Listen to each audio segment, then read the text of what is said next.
Travis Etienne was as low as the RB18 just a few days ago, and now I'm furious. Roll the intro, guys.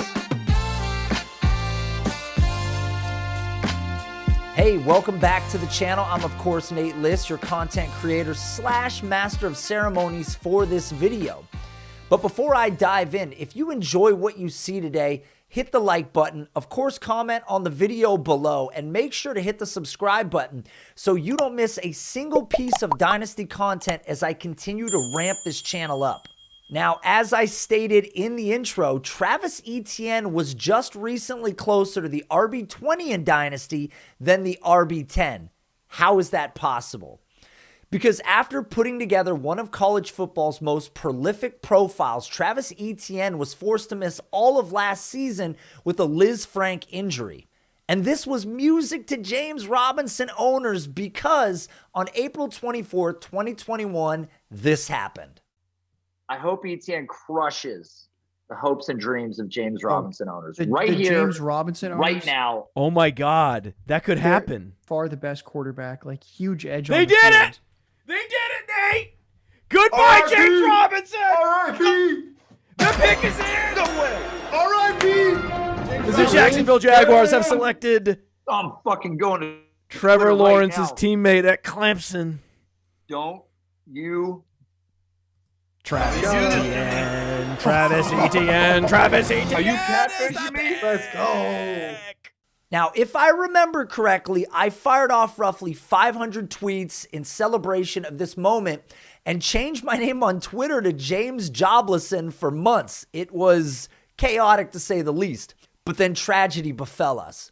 Travis Etienne suffered a Liz Frank injury in a 23-21, not worth a crap loss to the New Orleans Saints in week 2 of the preseason. But now he's 100% healthy per reports, and the tables have turned. Because on December 26th, during week 16, James Robinson tore his Achilles tendon.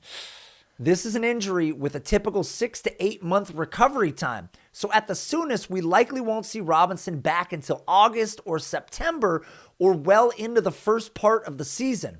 Now, I know some people will want to run out to the furthest extents of best case scenario to cite Cam Akers' most recent Herculean recovery from this very same injury.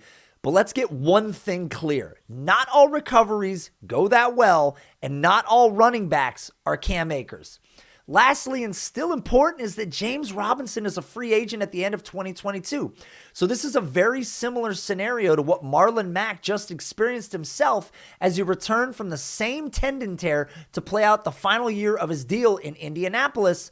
And now Marlon Mack is on the outside looking in, unlikely to return to the Colts, and is headed to free agency. So the opportunity for Etienne is there in 2022. The throne is wide open. Travis just has to walk up the stairs and sit in the chair. Now, for those who forgot, Travis Etienne was the most dynamic running back prospect in the 2021 draft class. He wasn't just a runner despite 2 back-to-back 1,600-yard rush seasons at Clemson. He was also an otherworldly pass catcher who hauled in 48 balls in his final season and lined up all over the formation. And now he's finally healthy enough to be paired back up with his college quarterback, Trevor Lawrence, and the sky is the limit. Seriously. So the question becomes, how does Travis Etienne reach fantasy stud levels on a team this bad with running back competition? Well, let me take a crack at this one, boo. Well, for starters, only 16.1% of Jacksonville's targets in 2021 were to the running back position, which was the 5th lowest rate in the NFL last season. Now, I would argue this had more to do with the lack of dynamism out of the backfield than the willingness to target the position. Because believe it or not, Trevor Lawrence had the time to throw in 2021. In fact, his 2.87 seconds was actually number 10 at the quarterback position last season. Yet we still witnessed James Robinson's yards per route run fall outside the top 34, his fantasy points per opportunity fall nearly outside the top 40, and his catch rate hover around 67.4%, which was good for the RB38 in the league last season. On top of all this, James Robinson rarely lined up in the slot either. In fact, he took just 5 total snaps from there in 2021. But what's interesting, though, is the addition of Doug Peterson and his RPO concepts. He literally won a Super Bowl using them. Carson Wentz wasn't mobile enough to make it successful, but astonishingly, Nick Foles was. Who knew? Now Peterson is inheriting an RPO savant at quarterback, and the timing couldn't be better. Because this type of production was something we had already seen from Trevor Lawrence in 2021. Even while under Urban Meyer, Lawrence ranked the QB 10 in total RPO pass yards and the QB 12 in play action passing yards. And despite James Robinson's best efforts in space, he was always a better pure runner than a dynamic playmaker out of the backfield. And everybody knows this. But this is what should excite people, an RPO-heavy offense, something Lawrence thrived on in college. And who did he do it with? Well, who else but Travis Etienne? Now, I know what the detractors want me to mention, so here we go. This one is for you. Now, Doug Peterson's 5 years as the head coach in Philly, his running backs averaged 97 targets, 70 receptions, and 600 total yards. So from a pass-catching perspective, these are solid enough numbers.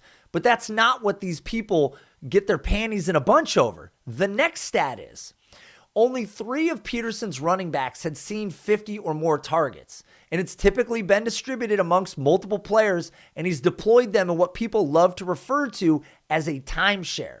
But what gets lost in all this is the talent at each position and the consequences of those during that period of time. So people, forgive me if I'm not ready to die on the Doug Peterson coaching history stat sheet. But if you want to talk timeshares, let's talk about successful ones with stud talents in them.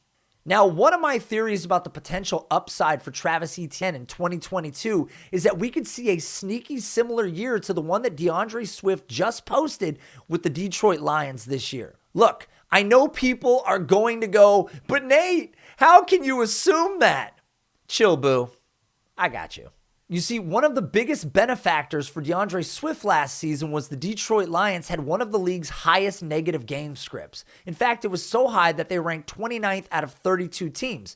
Now, negative game script is often better for the wide receivers as it means teams are playing from behind and usually have to ratchet up the pass attempts to play catch up. But this was heavily in DeAndre Swift's favor last season. Don't believe me? Check the next tweet. Here's a tweet from the great Nate Liss himself, pat on my own back. Find me on Twitter @AnOutragedJew. It goes like this.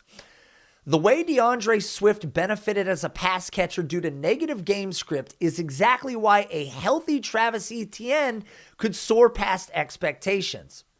And then I cited the percentage of plays while trailing. Now, the Detroit Lions weren't great. 64.3% of their total plays they were trailing on, but Jacksonville was way worse. 74.5% of their plays they were trailing on, nearly 3/4 of all their plays. These are 2 of the very lowest rates in the NFL, and it's no surprise that these are 2 of the very worst teams in the NFL. The other parallel here is the lack of weapons in the offense. Detroit was absolutely depleted, and because of that, Swift became a major weapon out of the backfield, and he also finished 2021 as the RB2 in yards created per touch. This is why we put good players in space, folks. Swift, even despite seeing just 151 total rush attempts, still finished as the RB8 in fantasy points per game in PPR formats.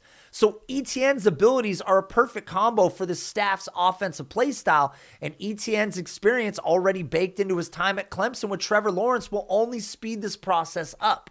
Now, one huge advantage to having a rookie quarterback on the league's worst team, you guessed it, draft capital and salary cap, baby.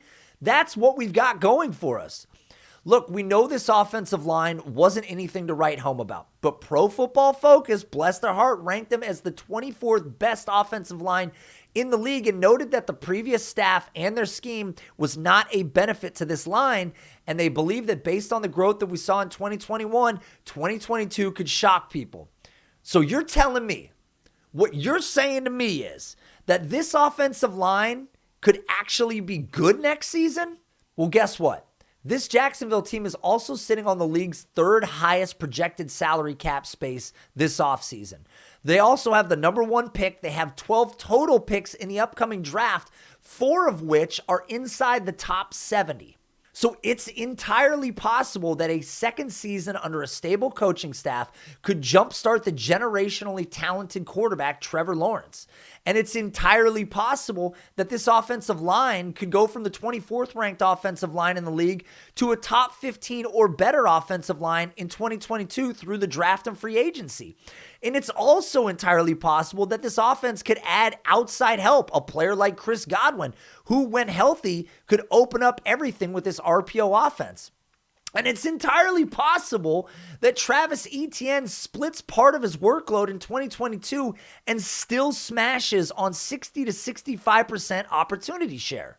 Because the game has changed, guys. I don't know if you want to hear this or not, but it has changed.